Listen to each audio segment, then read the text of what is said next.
સ્વાગત છે આપનું મંતવ્યના વાનગીના રસોડામાં.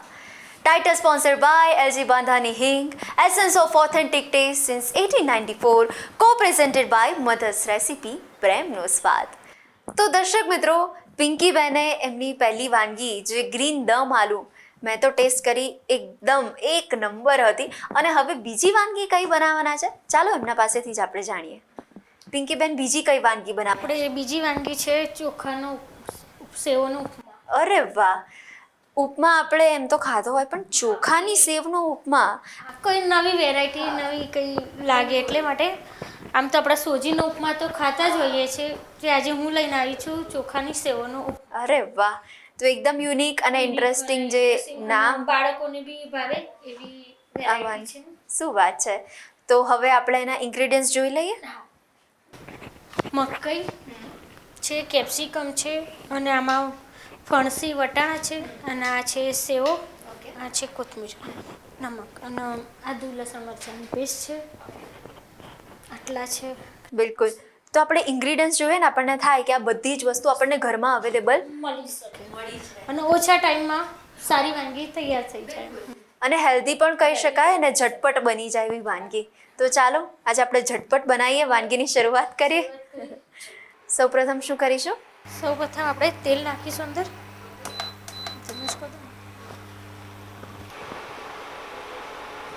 અમે લીધું છે તમારા આમાં આમ તો 2 ટીસ્પૂન ચાલી જશે, વાંધો નહીં આવે.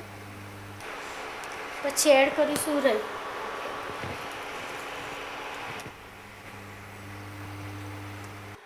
પિંકીબેન, એવું કહેવાય કે ગૃહિણી એટલે મેનેજમેન્ટની ક્વીન કહી શકાય.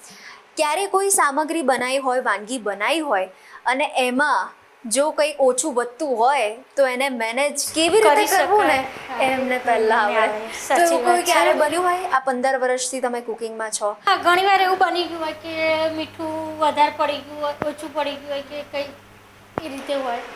તો અંદર અમુક વસ્તુ સેટ કરવું પડે આપણે, જે ટેસ્ટ કરી એમને તો કંઈ થાય નહીં. મીઠું ઓછું હોય તો મીઠું ના હોય, ઓછું વધારે પડી ગયું હોય, ખારું થઈ ગયું હોય, તો હું છે ને નાની નાની લોટની ગુલ્લીઓ કરીને અંદર એડ કરી દઉં, એટલે એ બધું મીઠું શોષી લે છે, એટલે સ્વાદ પાછો અનુસાર આવી જાય.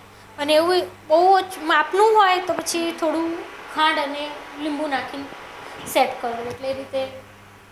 તો આ તમે વાત કરી કે વાનગીમાં તમે કેવી રીતના મેનેજ કરો છો, પણ હવે હું તમને એવું પણ પૂછવા માગું કે આ તમે રસોઈ બનાવવા માટે ઘરે ઘરે જાઓ છો અને એની સાથે તમે ઘરને પણ ખૂબ જ સુંદર રીતે સંભાળી રહ્યા છો, તો એનું રાજ શું છે? એનું રાજ છે કે મારા ઘરનો બધાનો મને સપોર્ટ છે. જે હું બહાર કામ કરી શકું છું તો એ બધા ઘરે એડજસ્ટ કરી લે છે. બધું મને એટલી તકલીફ નથી પડતી. વાહ! એના માટે.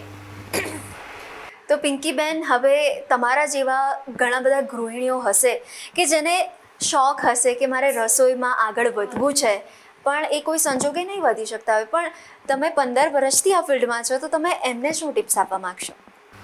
હું એમને કહીશ કે તમારી જો ઈચ્છા હોય તો તમારે રસોઈમાં કરવું જ જોઈએ. આ તો એક ગૃહિણીનો આપણું મનપસંદ શોખ છે, કારણ કે બધાને જ પેલું થતું હોય કે હું રસોઈ કરું, મારા હસબન્ડને ખવડાવું, છોકરાઓ ખાય, બધાની ઈચ્છા હોય કે કોઈ બી મહેમાન ગેસ્ટ બી આવ્યો તો આપણને બનાવવાની ઈચ્છા થાય, નવી નવી આઈટમો ને એમને બનાવીને ખવડાવવાની ઈચ્છા થાય.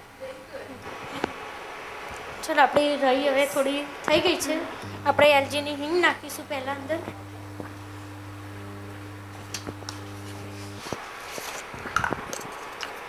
તો આપણે જે એલજી બાંધાની જે હિંગ આપણે કોઈ પણ વાનગીમાં 1 ચમચી પણ નાખીએ ને, તો એની જે સુગંધ જે આપણને આવે, અને આપણે વાનગી તૈયાર થઈ જાય પછી આપણે જ્યારે ટેસ્ટ કરીએ ને, ત્યારે એનો સ્વાદ કંઈક અલગ હોય છે. અને આ બીજું કે તમે થોડી ઉપર બી રસોઈ બની ગયા પછી બી નાખો ને તો બી એનો સ્વાદ સારો લાગે છે. એના માટે પહેલાં આપણે લઈશું કેપ્સિકમ. કેપ્સિકમને થોડા ફ્રાય થવા દઈશું. એ થઈ જાય પછી આપણે મકાઈ નાખીશું, અને પછી છેલ્લે આ લાસ્ટ. અને આ ઉપમા જૈન બી બની શકે છે. એમાં તમે આદુ લસણ મરચાં ના નાખો, ખાલી મરચાંની જ જરૂર છે, આદુ લસણની પેસ્ટની જરૂર નથી. ઓકે. એટલે જૈન બી બની શકે છે. અને જૈનમાં તમારે જે બી યુઝ થતું હોય તમે બધું વાપરી શકો. સ્ક્વેર ડિઝાઇન થાય અને રેગ્યુલર બી બને. તો આજે તમે ચોખાની સેવનો ઉપમા બનાવ્યો છે, તો આના સિવાય પણ બીજા કયા કયા પ્રકારના તમે ઉપમા બનાવતા હો છો? સોજીનો હોય છે ઉપમા. આના સિવાય બસ 2 જ ઉપમા હોય છે, જે સોજીનો અને ચોખાની સેવનો હોય છે. ઉપમામાં તો પણ તમે અંદર અલગ અલગ બધું નાખીને બધું સ્વાદ અનુસાર બધું કરી શકો એમ, કે જે છોકરાઓને ભાવતું હોય. વેજીટેબલ ફૂલ નાખી શકો. જે આમાં મેં નથી નાખ્યું, પણ તમે આમાં ડુંગળી બી યુઝ કરી શકો છો, ટામેટું બી યુઝ કરી શકો છો, પણ આનાથી થોડુંક એટલે કહી શકાય કે તમે ગમે તે બધા વેજીટેબલ યુઝ કરી શકો, પણ મેં આટલા બાળકોને આટલા ભાવ એટલે મકાઈના હિસાબે થોડા બાળકો વધારે ખાય, એટલે મેં એ બધા લીધા છે, જેથી કરીને બાળકોને ભાવે. અને આ એવી જ વસ્તુ છે કે ચોખાની સેવનો ઉપમા કે આપણે બાળકોને જ્યારે ટિફિનમાં આપવું હોય ને તો આપણે એ પણ આપી શકીએ. એમને નડે બી નહીં, કે ચોખા એટલે આપણા રૂટિનમાં વપરાતા જ હોય, એટલે ચોખામાં વાંધો ના આવે બાળકોને. બાળકો એમને શાકભાજી ના ખાય, પણ જો તમે આવી રીતના આપો તો હસતા હસતા ખાઈ લે. તો હવે આપણી આગળની પ્રોસેસ શું છે? આગળની છે, હવે આપણે પહેલાં પછી મકાઈ નાખીશું. મકાઈ 2 મિનિટ થાય પછી આ ફણસી વટાણા નાખીશું.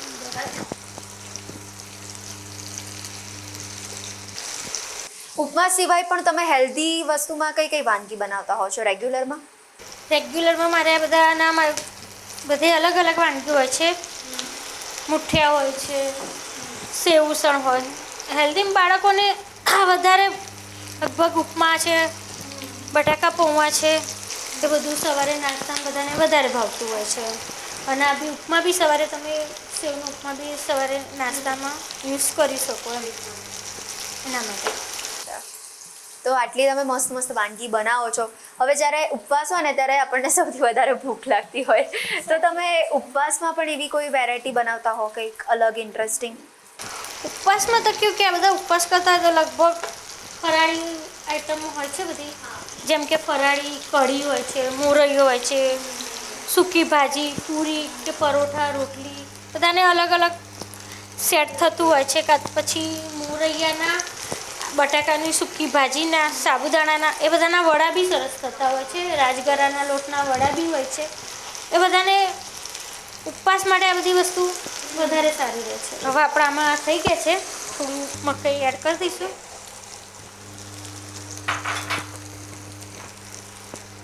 હાફ બાઉલ લીધું છે ને આપણે પ્રમાણ? બધું હાફ હાફ જ લીધું છે. ઓકે. અને મકાઈ આપણે નાખ્યા છે એટલે એનો પણ ટેસ્ટ સરસ લાગે અને બાળકોને વધારે ભાવે મકાઈ જોઈએ. તો આમાં આપણે બીજું શું મિક્સ કરી શકીએ? બધું ગાજર છે યુઝ થાય એમાં. તમે જે બી મીન્સ કે જે થતું હોય બધું થઈ શકે. કોબીજ નાખી શકો, ઝીણી સુધારેલી, ગાજર છે, બધી 2 ટાઈમ આઈટમો હોય છે, એ બધા નાખી શકતા હોય વેજીટેબલમાં. પણ મેં અત્યારે બાળકો માટે આ જ યુઝ કર્યું છે. તો ઇઝી વાનગી કહી શકાય. અને હું છે ને દર વખતે દર્શક મિત્રોને પૂછું જ્યારે નવી નવી વાનગી બનાવે ને ત્યારે, કે આપણે જે વાનગી અત્યારે બનાવી રહ્યા છો તમે, એમાં દર્શક મિત્રોએ ખાસ કઈ વસ્તુનું ધ્યાન રાખવાનું બનાવતી વખતે? બનાવતી વખત એટલું ધ્યાન રાખવાનું કે ધીમા તાપે અને બળી ના જાય. કારણ કે ધીમા તાપે હશે એટલું વધારે સારું અને સ્વાદિષ્ટ લાગશે, અને બળી જશે તો એનો આખો સ્વાદ અલગ પેલું થઈ જશે. એના માટે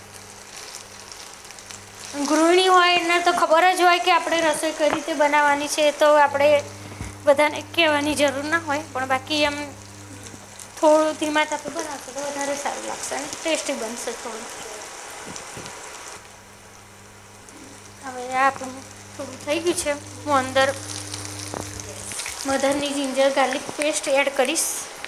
તો આજે મધર્સ રેસીપી એટલે કે પ્રેમનો સ્વાદ, કે જ્યારે કોઈ હોસ્ટેલમાં રહેતું હોય અને ત્યારે મમ્મીના હાથની વાનગી મિસ કરી રહ્યું હોય, અને ત્યારે તમે વાનગીમાં જો 1 ચમચી પણ આની પેસ્ટ નાખી દો ને તો ઘરના જેવો સ્વાદ આપણને મળે.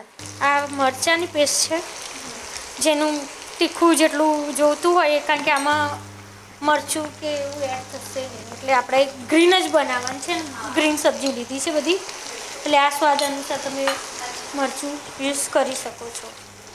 બસ આને બી 2-3 મિનિટ થવા દેવાની છે, જેથી કરીને મરચું, આદુ, લસણ, આદુ બધું ચડી જાય બરાબર એના માટે. અત્યારે મસ્ત મજાની સુગંધ આવી રહી છે પિંકીબેન. દમ આલુ તો તમે એક નંબર બનાવ્યું અને હવે આ બીજી વાનગી પણ જોરદાર જ બનવાની છે. હા. તો જ્યારે તમે રસોઈ બનાવીને આવો ઘરે સાંજે થાક્યા પાક્યા હો અને ત્યારે તમારે ઇન્સ્ટન્ટ હવે તમારો સન કહે કે મમ્મી જલ્દી ફટોફટ ખાવાનું બનાય, બહુ જ ભૂખ લાગી છે, તો ત્યારે તમે એને ભાવતું એવું કયું ફૂડ બનાવી દો? એને ભાવતું પછી એને શું થાય કે હું ફટાફટ તો સોજીનો ઉપમા બને, સોજીના પુલ્લા બને, એવું બધું ફાસ્ટ બની શકે કે સોજીના ઢોકળા બને, બધું ઇન્સ્ટન્ટ બની શકે 15-20 મિનિટમાં. એના સિવાય બીજું આમ બની શકે પણ ટાઈમ હોય તો ઘણું બધું આપણે બનાવી શકીએ બાળકો માટે. પણ મને એવો કૂક કરીને આવ્યા પછી ટાઈમ હોતો નથી, એટલે મને જેટલું ઇઝી બને એટલી જલ્દી રસોઈ હું બનાવી દઉં. તમે હમણાં પહેલાં પણ કહ્યું હતું કે હવે તમારો સન પણ રસોઈ બનાવી રહ્યો છે, તો હવે એના હાથનું તમને કયું ભાવે છે? એના હાથનો એક ગાજરનો હલવો બહુ સરસ બનાવે છે. શું વાત છે! હમણાં શીખ્યો છે પણ ગાજરનો હલવો સારો બનાવે, જે મારો બનાવવો નથી પડતો, હવે એ જ બનાવી લે છે જાતે ઘરે. એની ઈચ્છા થાય ત્યારે બનાવી દે. કેવું પણ હોય, સનના હાથનું હોય એટલે મમ્મીને મીઠું જ લાગે. સાચી વાત છે. તો હવે આને આપણે કેટલી મિનિટ હજી સુધી રાખવું? બસ આને 2 મિનિટ પેલું ચડી જાય પેસ્ટ, પછી અંદર થોડું પાણી એડ કરીશું. ઓકે. અને પાણી સહેજે થઈ જાય પછી આપણે સેવ નાખી દઈશું. પાણી નાખતી વખતે પણ આપણે ખાસ ધ્યાન રાખવું પડે. હા, બહુ નહીં, અડધો ગ્લાસ તમે અંદર પાણી નાખી શકો જેથી કરીને સેવો થોડી પેલી થઈ શકે એના માટે. આનું આપણે પ્રોપર માપ લેવું પડે. અને આમાં બીજું કે તમે ખટાશ જોતી હોય, ખટાશ ગળપણ, તો થોડું લીંબુ અને ખાંડ યુઝ કરી શકો, જેને જોઈતી હોય ને. અને એમને ભાવતો તેના માટે તો કંઈ જ વાંધો નથી, કે કંઈ તકલીફ નથી. બાકી તમે અંદર એડ કરી શકો. હવે થઈ ગયું છે, અડધો ગ્લાસ પાણી નાખીશ. તો હવે આની અંદર આપણે મકાઈ પણ નાખ્યા છે, બરાબર? તો હવે તમને મકાઈમાંથી એવી કઈ તમે વાનગી બનાવો છો જે તમારી ફેવરેટ હોય? કોર્ન મકાઈ કેપ્સિકમનું શાક બી બને છે આમાંથી, મકાઈનું મકાઈ ચાટ બી બને.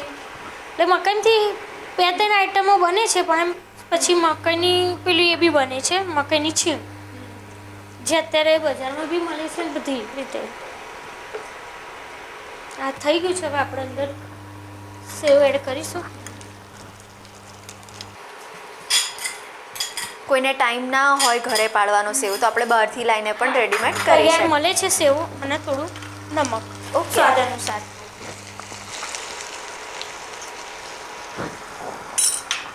અને હવે કહેવાય ને કે અત્યારે એકદમ ફાસ્ટ જમાનો થઈ ગયો છે, એકદમ જલ્દીથી આપણને ઇન્સ્ટન્ટ બધું જ જોઈએ છે. હા, એટલે કોઈને ઉતાવળ હોય, રાત્રે જમવાનું ના બન્યું હોય, વર્કિંગ વુમન જે હોય એ ઘરે આવીને પણ આ બનાવી દે ને, તો બહુ ઇઝી. અને હા, બધી રીતે આમાં તમે લાલ મરચું બી યુઝ કરી શકો, પણ મેં નથી કર્યું. મેં એકલા ગ્રીન બનાવ્યું છે, કારણ કે આજે બધું ગ્રીન જ બનાવતું મારે એટલે.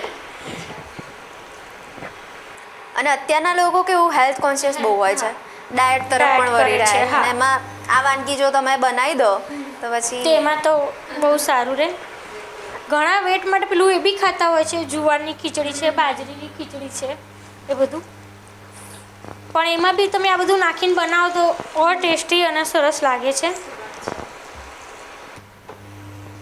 ઉપરથી આપણે થોડી કોથમીર અંદર એડ કરીશું.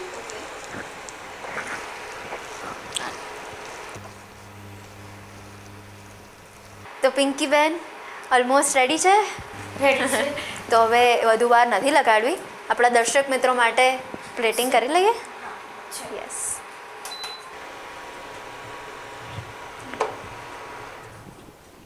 આપણો આ તૈયાર છે. વાહ. હું અંદર ઉપરથી થોડી કોથમીર એડ કરી લઈશ. આપણો ચોખાની સેવનો ઉપમા વાહ. રેડી છે, ટ્રાય કરી શકો છો. તો દર્શક મિત્રો, ચોખાની સેવનો ઉપમા ગરમા ગરમ રેડી છે અને હવે ટેસ્ટ કરી લઈએ કે કેવો બન્યો છે. પિંકીબેન, બહુ જ મસ્ત બન્યો છે ચોખાની સેવનો ઉપમા. તો દર્શક મિત્રો, જો તમે પણ સોજીના ઉપમા ખાઈ ખાઈને કંટાળી ગયા છો તો હવે ચિંતા ના કરો, ચોખાની સેવનો ઉપમા બનાવી દો. ખૂબ જ ઝડપથી પણ બની જશે અને મસ્ત મજા તમારા ઘરના બધા જ ફેમિલી મેમ્બર્સને મજા પણ આવવાની છે. તેમના બધા માટે આ અચૂકથી ટ્રાય કરજો અને એ ટ્રાય કરીને પછી અમને જણાવજો કે કેવી લાગી છે આ વાનગી. તો દોસ્તો, જો તમને પણ રસોઈ બનાવવાનો શોખ છે અને તમે કંઈક અવનવી વાનગીઓ ટ્રાય કરતા જ રહો છો, તો તમે પણ બની શકો છો મંતવ્ય ન્યૂઝના વાનગીના રસોડાના નવા મહેમાન. એના માટે તમારે કરવાનું છે તમારું નામ, તમારી રેસિપીનું નામ, રેસિપીનો સરસ મજાનો ફોટો અમને મોકલી આપો. અમારી ટીમ સામેથી તમારો સંપર્ક કરશે. તો મળીએ નેક્સ્ટ એપિસોડમાં. ત્યાં સુધી મને રજા આપશો. Title sponsored by LG Bandhani Hing, essence of authentic taste since 1894, કો પ્રેઝન્ટેડ બાય મધર્સ રેસિપી, પ્રેમનો સ્વાદ. નમસ્કાર. ચોખાની સેવનો ઉપમા. ચોખાની સેવ, મકાઈ, કેપ્સિકમ, કોથમીર, ફણસી, વટાણા, રાઈ, આદુ લસણની પેસ્ટ, મસાલા.